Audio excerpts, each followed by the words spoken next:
কষ্ট করে আপনারা একসময় বাইরে যেতেন আগে থেকে ঠিক করা কিভাবে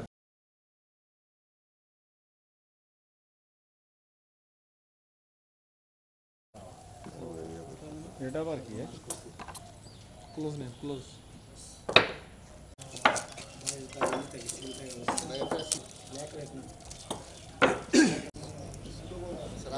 গোপন তথ্যের ভিত্তিতে তারা অভিযান চালায় এবং একটা যাত্রীবাহী বাসে তাদেরকে স্বর্ণ অবস্থায় থাকা অবস্থায় উদ্ধার করে। তো আপনারা হয়তো বা দেখেছেন এখানে প্রায় 2.6 কেজি পরিমাণ সোনা রয়েছে, প্রায় 25টি বারে ছোট্ট ছোট্ট টুকরো করে তারা বেল্টে বহন করছিল। তা আমরা পরে উদ্ধার করতে পারি। এই উদ্ধারকৃত স্বর্ণের বর্তমান বাজার মূল্য প্রায় 2,60,00,000 টাকা।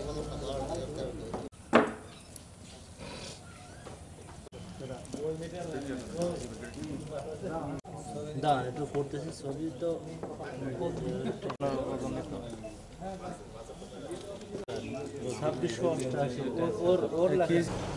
আচ্ছা এটা তো